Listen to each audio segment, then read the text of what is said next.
Hello मेरे प्यारे प्यारे दोस्तों, कैसे हैं आप लोग। आशा करते हैं कि आप लोग अच्छे हों, स्वस्थ हों और अपनी पढ़ाई जम के कर रहे हो। तो आज का सेशन बहुत ही इम्पोर्टेंट है क्योंकि आज हम करने वाले हैं फर्स्ट लेसन के आंकिक प्रश्न को हल, कि फर्स्ट लेसन से किस प्रकार के आंकिक प्रश्न आते हैं। और ये जो आंकिक प्रश्न है वो प्रीवियस ईयर से पूछे गए हैं, तो ये नहीं कि हमने मतलब कहीं से भी है।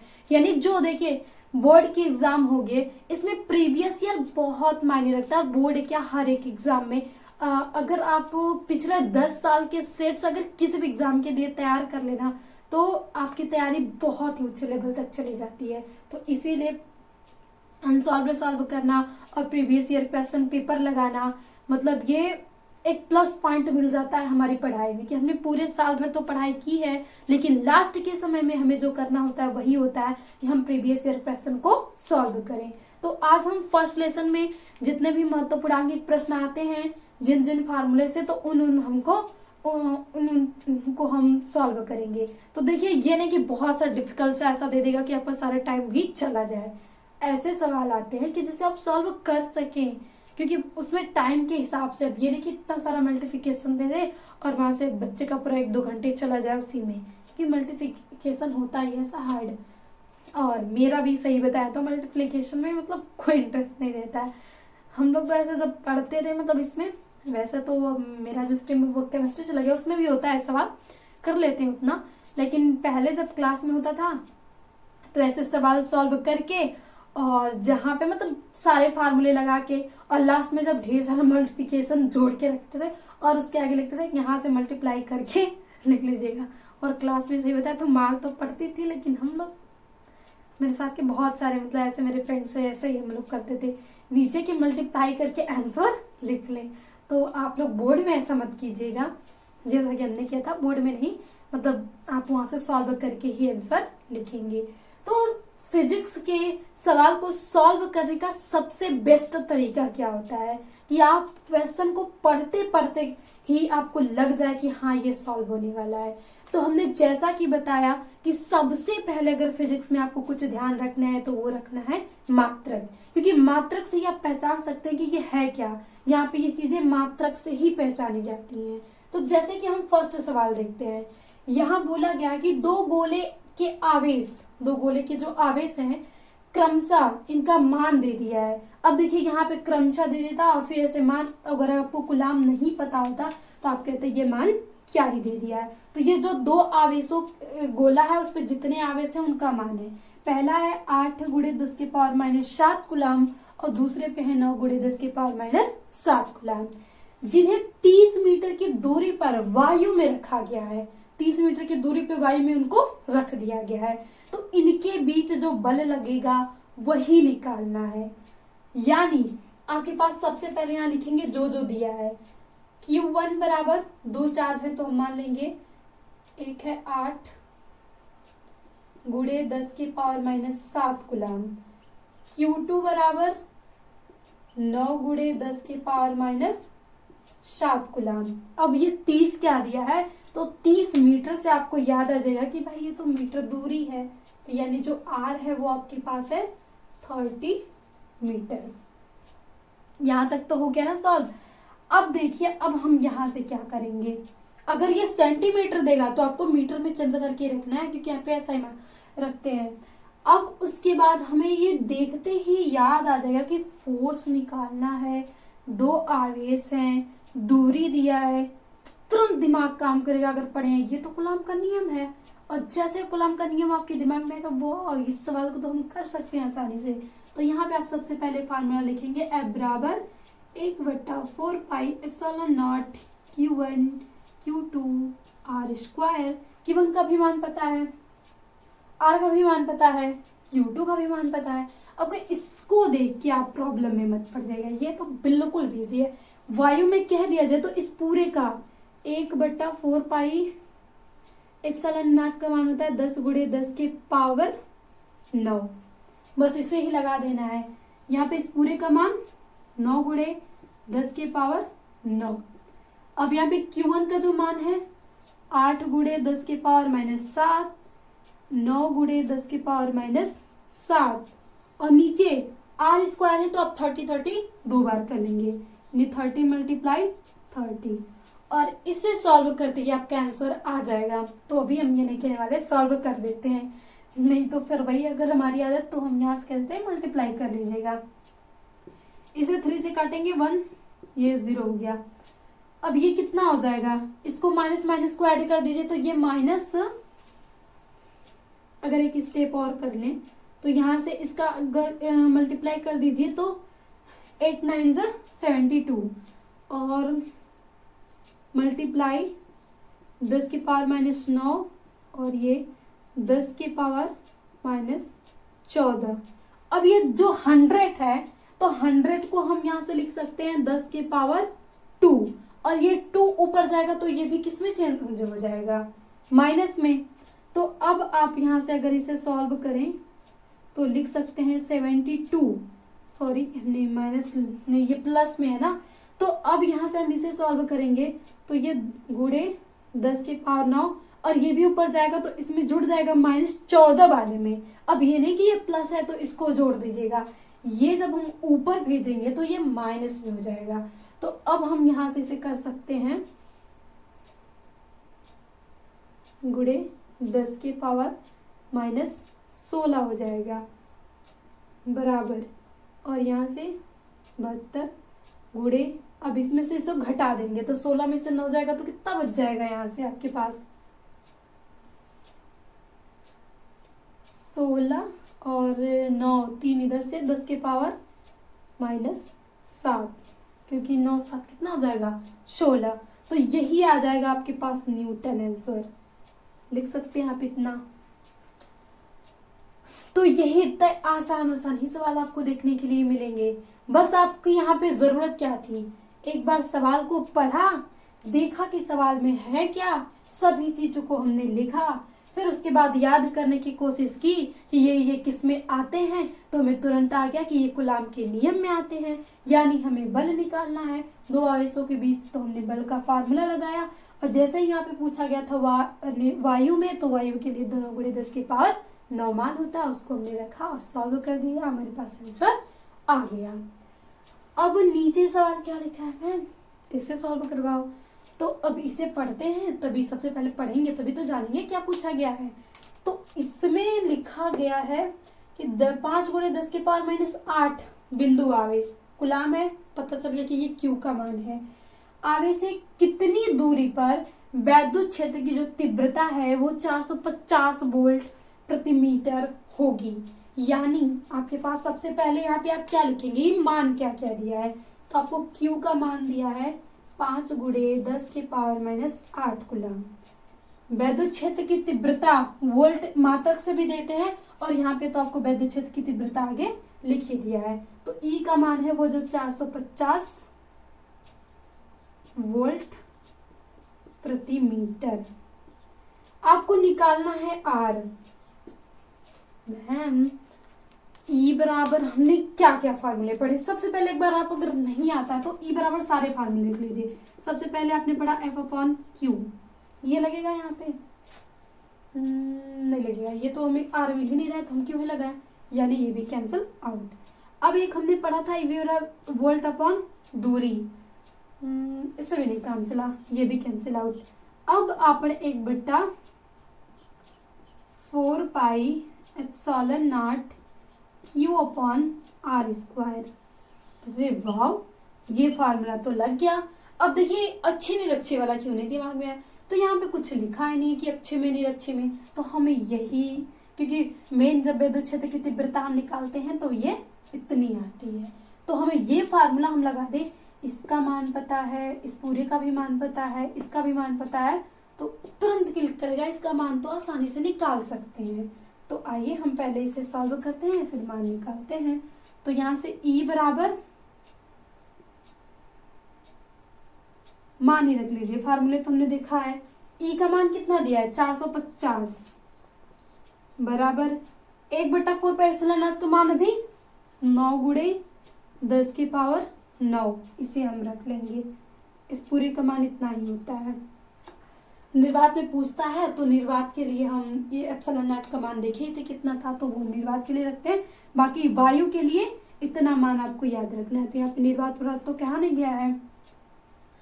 अब आवेश का मान, आवेश का भी मान दिया है 8 गुणे 10 के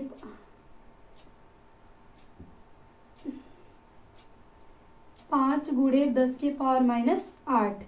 जो मान नहीं पता है वो है आर स्क्वायर। अब इसे थोड़ा सा हम कर लेते हैं सॉल्व, फिर ये हो जाएगा 450 आर स्क्वायर, इसे कर लीजिए इधर ही।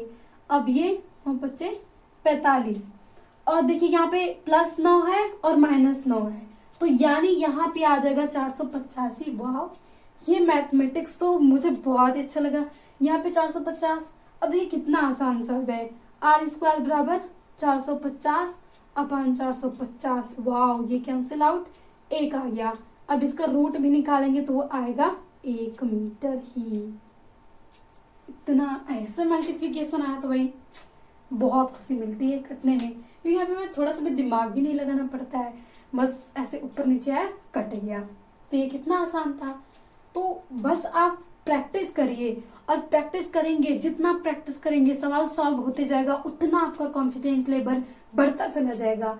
अब आप न्यूमेरिकल्स को देख के यही सोचते रह जाएंगे, यार न्यूमेरिकल्स तो इतने हार्ड होते हैं, कैसे सॉल्व होंगे। तो जब अपने दिमाग में उसकी हार्डनेस ही डाल के रखेंगे, उसे छुएंगे नहीं, तो वो आपको डराएगा ही, और जब उसमें देख घुस जाएंगे, अब मुझे हारे या जीते तुमसे लड़ना है, तब वहां से आपको जो डर होगा वो खत्म हो जाएगा। बाकी हार और जीत की तो आगे रिजल्ट आ ही सकता है, लेकिन कोशिश ना करें ये तो बहुत गलत बात है। कहा जाता है ना कि जीत और हार तो ये तो अलग बात है, लेकिन हम कोशिश ही ना करें ये तो गलत बात है। तो इसीलिए आपको आंकिक प्रश्न को देख के ऐसे छोड़ना नहीं है, जो भी आ रहा है उसे कोशिश करना है कि ये लग जाए।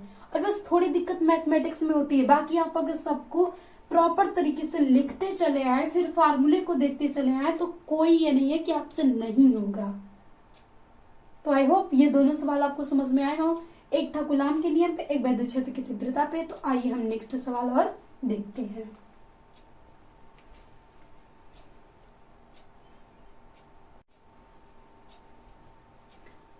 अब नेक्स्ट क्वेश्चन देखते हैं कि नेक्स्ट हमारा तीसरा सवाल क्या है। 2 हमने देख लिया, 2 टॉपिक पे देखा। अब जो तीसरा सवाल भाई लिखा क्या है, हम डरने वाले हैं नहीं इस लिखे हुए देख के, हम तो इसे सॉल्व करने हैं और सॉल्व करके ही जाएंगे। तो सबसे पहले पढ़ते हैं कि इसमें मिलता क्या क्या है, फिर देखते हैं क्या करना है।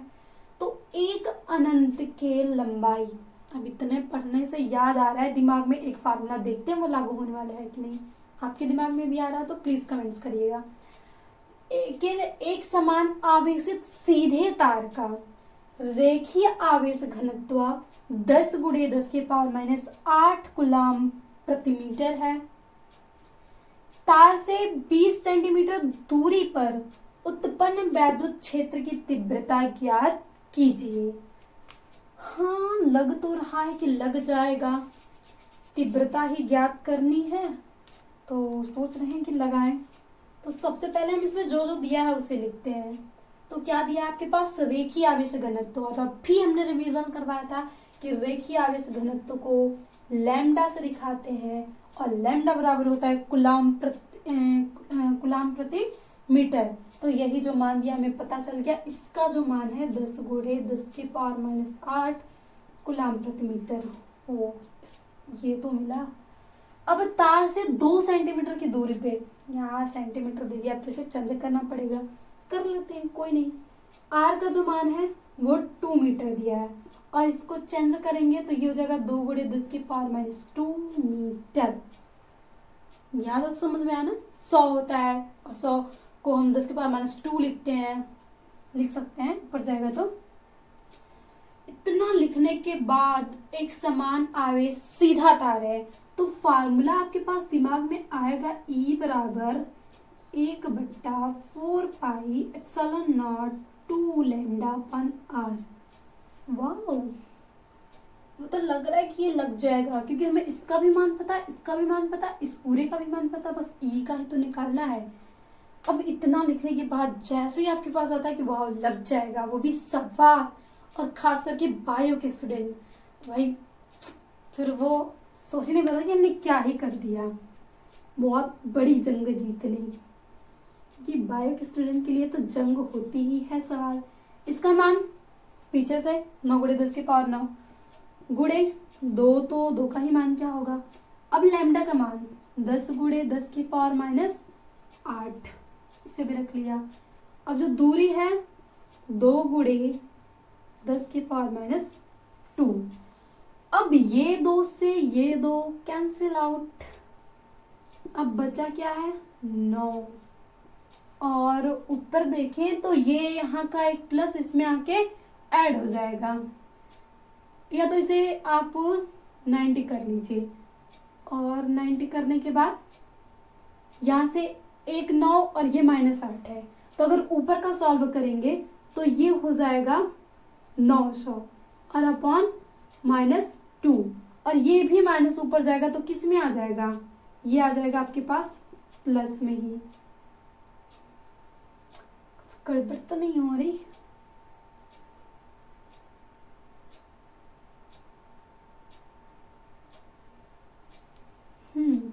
तो यहाँ से जो ई आएगा बहुत ज्यादा नहीं जा रहा। अगर हम इसे सॉल्व करें 10, ये 10 ही था सही, हमने 10 का इसमें मल्टीप्लाई कर दिया तो ये हो गया 90, और यहाँ से एक मतलब -8 और ये 9, तो एक 10 बचा था तो उससे 900, तो यानी आपका ये भी ऊपर जाएगा तो 9 गुणे 10 की पावर +2 हो जाएगा ये। और ये जब +2 होगा तो आप इसे लिख सकते हैं 9 गुणे 10 के पावर 4, और ये हो जाएगा आपके पास वोल्ट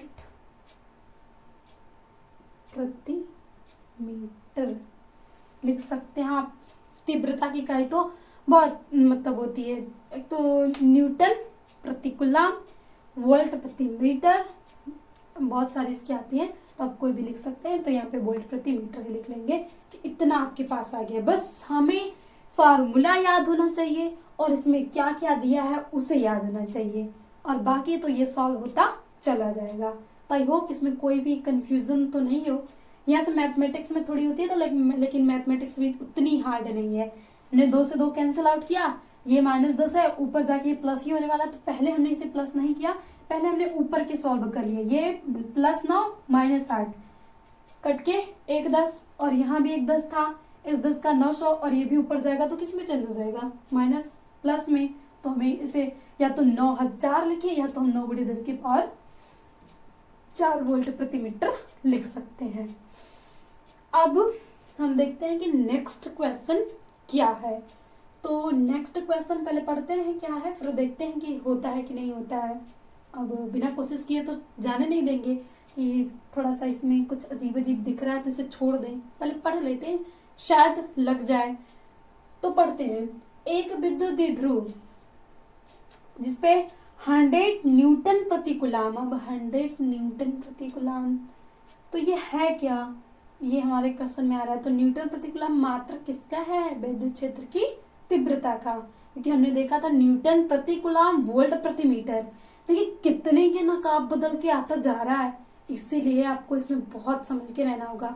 इसे जो विद्युत क्षेत्र के जितने रूप है ना, सभी रूप को याद करके रखना पड़ेगा। ये कभी किस रूप में आ जा रहा है भाई कुछ पता ही नहीं चल रहा है। अब कोई स्टूडेंट नहीं पढ़ा रहेगा तो उसे ऐसा ही लगेगा ना कि कभी वोल्ट प्रति मीटर, कभी न्यूटन प्रति कूलम, क्या चल रहा है, ये इसमें बदलता क्यों जा रहा है। तो विद्युत क्षेत्र की तीव्रता है जिसको हम अलग से निकाल सकते हैं, F/Q V/L, तो उस तरीके से ये मान आता जा रहा है, घबराइएगा मत। यानी ये आपके पास विद्युत क्षेत्र की तीव्रता आई है जो 30, अभी से तो पता चल रहा है कि ये एंगल का मान ही दिया है, तो ये तो चला गया रखा है, तथा उस तार पर 6 गुणे 10 की पावर -24 न्यूटन इंटू मीटर का बल आघूर्ण लग रहा है। न्यूटन इंटू मीटर का बल आघूर्ण यानी टाउ, टाउ का मान ये हो गया। तो विद्युत द्विध्रुव आघूर्ण का मान ज्ञात कीजिए। ओह लग जाएगा, पहले लिख लेते हैं क्या क्या है। तो ई का मान 100 न्यूटन प्रति कूलम, सही है। अब उसके बाद टाउ का मान दिया है 6 गुणे 10 की पावर -24 न्यूटन इंटू मीटर। ज्ञात जो करना है आपको, स्मॉल p का मान ज्ञात करना है। थीटा का मान जो दे दिया वो 30 डिग्री दे दिया है। यहाँ तक तो सॉल्व है। अब याद आएगा टाउ बराबर पी ई साइन थीटा। अब लग रहा है कि यहां से सॉल्व हो जाएगा, तो पहले ही हम पच्छातन कर लेते हैं। p बराबर आपके पास आ जाएगा टाउ और e साइन थीटा। अब मान रखते जाइए। टाउ का मान 6 गुणे 10 की पावर माइनस 24, ई का मान 100 और साइन थीटा का मान 30, साइन 30। तो साइन 30 का मान होता क्या है, तो याद होगा, इतने भी भूलने वाले हैं नहीं हमारे स्टूडेंट, याद रहता है। 10 में याद किए थे बायोलॉजी वाले, और मैथ वाले तो याद ही करते रहेंगे मैथ में। तो अब हम इसे सॉल्व करते हैं। यहाँ से ये 6 गुणे 10 की पावर माइनस 24, इसे भी 100 रहने देते हैं ना, या इसे 10 की पावर 2 में लिख लेते हैं। सही है। 10 की पावर 2 लिख लिया और 1/2 मान आ गया। अब ये 2, कहीं इसको 2 से 3 कैंसिल मत कर लीजिएगा, ये 2 ऊपर जाएगा तो कर लेते हैं छोटे छोटे मैथमेटिक्स भी, क्योंकि अपनी याद आ जाती है ना। जब अपने से भी नहीं होता था तो सर एक स्टेप छोड़े दिमाग से चला जाता था, लेकिन फिर प्रिपरेशन की तो वहां से क्लियर हो गया। यानी 2 ऊपर चला जाएगा, 1 नीचे है तो उसे लिखेंगे नहीं, और यहाँ 10 की पावर 2 लिख लेंगे। अब ये हो जाएगा 12, यहाँ से 12। अब ये 10 की पावर माइनस 24 था ही, अब ये प्लस है नीचे, ऊपर जाके ये भी क्या होने वाला है, माइनस ही होने वाला है। तो यानी आपके पास ये आ जाएगा 10 की पावर 26 कूलम इंटू मीटर, या तो लिख सकते हैं 10 की power minus 25 coulomb into centimetre, ना समझ लीजिएगा, सॉरी, ये सी थोड़ा सा कैपिटल बना लेते हैं। तो ये आ जाएगा आपके पास आंसर। और कभी भी इस जनाब को मत भूल जाइएगा, इस जनाब को भूल गए ना तो वो एग्जामिनर साहब आपको नंबर देना भूल जाएंगे। तो इन्हें आपको कभी भूलना नहीं है, क्योंकि भाई जब सवाल में नहीं भूल रहा है तो हमारी क्या औकात कि हम इसे छोड़ दें। तो ये चारों सवाल बहुत ही बेहतर सवाल थे। अगर इन चारों को आप सॉल्व कर लेते हैं, प्रैक्टिस कर लेते हैं, एक बार खुद से सॉल्व कर लेते हैं, तो फर्स्ट चैप्टर से सवाल आए आप सॉल्व कर सकते हैं, ये 100% की गारंटी है। और ये प्रीवियस ईयर क्वेश्चन जैसे मैंने कहा है ही, तो आपका प्रीवियस ईयर भी तैयार हो जाएगा, प्रैक्टिस भी हो जाएगी, और सवाल से आपका डर भी खत्म हो जाएगा। तो आइए एक दो क्वेश्चन और देखते हैं हम। तो इतना आप स्क्रीनशॉट ले सकते हैं, बाकी हम नेक्स्ट क्वेश्चन देखते हैं। 4 सवाल कर लिया, अब देखते हैं 5वें सवाल पे हम मूव करते हैं। ये दोनों सवाल हैं तो बहुत छोटे, और ऐसे सवाल आते हैं MCQ वाले सेशंस में। भाई ये MCQ के लिए कहीं अलग से तो पढ़ना नहीं है, इसी सिलेबस से तो आएंगे। तो लिखा गया 1 कूलम आवेश में कितने इलेक्ट्रॉन होंगे। देखने में बहुत छोटा लग रहा है, लेकिन जल्दी में हो जाती है गड़बड़ी। तो कभी आपको जो सवाल दिखने में छोटा लगे उसे देख के गड़बड़ी मत कीजिएगा। सबसे पहले यहाँ पे लिखा गया है कि 1 कूलम आवेश, यानी आवेश का मान कितना दिया है, 1 कूलम। अब इसमें पूछा है इलेक्ट्रॉनों की संख्या, यानी n का मान पूछा है। कैसे निकालें इनका मान, बहुत सोचने बिचारने के बाद दिमाग में आया एक फार्मूला, Q बराबर NE। वाओ, मुझे इसका मान निकालना है, E का मान पता है और इसका मान भी दिया है, क्या ही करेंगे। अब N बराबर Q अपॉन E, आया समझ में। अब Q का मान रखना 1, इलेक्ट्रॉन का मान 1.6 गुणे 10 के पावर माइनस 19। अब बस इसे सॉल्व करना है। एग्जामिनर्स अगर देना तो प्लीज इसी फॉर्म में दे दे, लेकिन वो चाहता है कि बच्चे थोड़ी मेहनत करें, तो वो इस फॉर्म में ना दे के वो दे देगा इसको सॉल्व करके। तो क्या ही सॉल्व करेगा, इस दशमलव को ऊपर लेते चले जाइए तो ये 10/16 हो जाएगा, और ये ऊपर जाएगा तो +19 हो जाएगा। अब यहाँ से एक ले लीजिए, ये तो छोड़ दीजिए, यहाँ से एक ले लीजिए आप, इसको कर लीजिए 10 गुणे नहीं 100 गुणे 10 के पावर 18 और यहाँ पे 16। ठीक, जब सॉल्व करना हो तो अब यहाँ से भाग दे दीजिए तो ये जाएगा 6 2 5 गुणे 10 के पावर 18 इलेक्ट्रॉन। लिख दीजिएगा, इलेक्ट्रॉनों की संख्या है ना, तक तो होता नहीं, इतने इलेक्ट्रॉन आ गए। छोटा था लेकिन हमने कोशिश की तो लग गया, थोड़ा सा दिमाग लगाना पड़ा इसमें। अब ऑप्शन में यही दे दिया तो तब तो बहुत ही हैप्पी हो गए थे, लेकिन जब सॉल्व किया तो थोड़ा सा दिमाग लगा के हमने सॉल्व कर लिया। कोई टेंशन नहीं भाई, आसानी से तो नंबर देने वाला है ना एग्जाम में, थोड़ी मेहनत करनी पड़ेगी। तो हम इधर मेहनत कर लेते हैं ताकि वहाँ पे मेहनत करने में हमें थोड़ा विचार ना करना पड़े। अब बात करते हैं कि यदि दो आवेशों के बीच की दूरी को आधी कर दिया जाए तो दोनों आवेश के बीच लगने वाला बल क्या होगा। बल हमने पढ़ा है कि फार्मूला होता है F बराबर 1/4πε0 Q1 Q2 R²। आवेश दोनों में समानेंगे। ये सवाल हमने अपने मन से लिखा है बस ये समझाने के लिए, थोड़ा ये सवाल अच्छे तरीके से लिख के आ जाएगा, लेकिन लॉजिक आपको जो है वही लिखा होगा। ये फार्मूला आपने पढ़ा है, एक कंडीशन में ये फार्मूला है, ठीक, यहाँ से। और जो दूसरी कंडीशन है आपके पास, फर्स्ट कंडीशन इसको मान लें, और दूसरी कंडीशन है आपके पास कि F बराबर 1/4πε0 Q1 Q2, इन दोनों में ही है, लेकिन R के मान को यहाँ पे क्या कर देंगे, आधा कर देंगे। तो आधा का मतलब ये हो जाएगा R/2 का स्क्वायर। अब आपको फोर्स निकालना है, कितना होगा फोर्स यहाँ से। तो हम इन दोनों को तुलना कर देते हैं यहाँ से।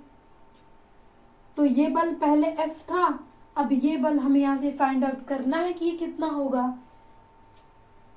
तो यहाँ से जब इसे आप करेंगे तो ये हो जाएगा 1/4πε0 Q1 Q2 R² अपॉन 4। यहाँ से हमने मान लिया ये 2 का कितना हो जाएगा, 4 हो जाएगा। अब ये जब इसमें मल्टीप्लाई होगा तो ये 1/4πε0 Q1 Q2 4/R²। F बराबर आपके पास आए 4/R²। अब ये बराबर इतना है, इस बराबर, इसको F डैश मान लीजिए, F डैश आपको निकालना है। अब इस दोनों की तुलना कर दीजिए जो निकला है। तो जब हम यहाँ से निकालेंगे मान रख के, तो इसमें फर्क क्या आया है, यहाँ पे 1 है और यहाँ पे 4, तो यानी आपको ऑप्शन इसमें 3 देगा, 2 देगा। तो यहाँ पे जो बल आएगा वो आ जाएगा 4F। पहले F था लेकिन ये हो जाएगा 4A।